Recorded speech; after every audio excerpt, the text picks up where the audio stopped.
if I walk over there and sit next to Mr. Johnson and carry my phone, does Google know that I was sitting here and then I moved over there?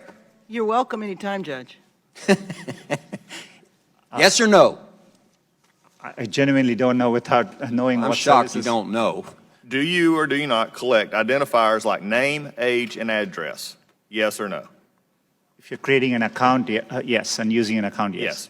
Device identifiers like IP address or IMEI? Depending on the situation, we could be collecting it, yes. Specific search histories when person types something into a search bar? If you have search history turned on, yes. Contents of emails and Google Documents? We store the data, but we don't read or look at your Gmail. But you have access to them? As a company, we have access to them, yes. So you could? Saying you don't or don't, I'm not asking do you or don't. I'm saying you could, though there is a possibility. We have clear established policies on how we would do that data. GPS signals, Wi-Fi signals, Bluetooth beacons? You know, would depend on the specifics, but there may be situations, yes. The GPS, yes. Yes, if you have And location. voice and conversations when using Google Voice products? We give an option to turn on or off, and But if a person didn't know it, voice and conversations when using Google Voice products?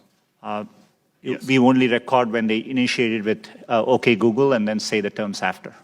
Do you believe that Google has been brought out here in some question is biased? Congressman, it's really important to me that we approach our work in an unbiased. Do you believe that Google is biased? It's either yes or no. No, not in our approach. Why, number one, does Google need all this information? We can answer that in the fact that 86% of your revenue comes from advertising, so we know you manipulate the data in some ways. However, can you explain what you do to minimize this data, which is generally an accepted standard practice among those who collect data? You know, our goal is, but we are providing, for example, if we are providing you a service like Gmail, which we have done for 15 years, that data, we need to store it for our users, so they expect us to.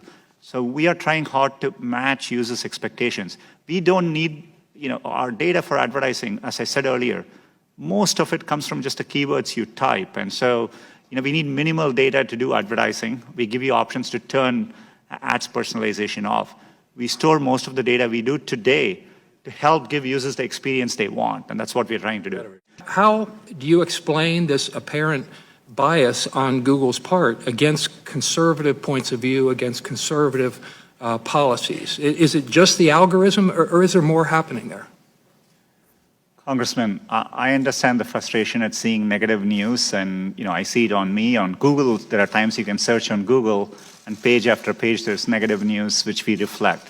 But what is important here is we use a robust methodology to reflect what is being said about any given topic at any particular time. And we try to do it objectively using a set of rubrics. It is in our interest to make sure we reflect what's happening out there in the best objective manner possible.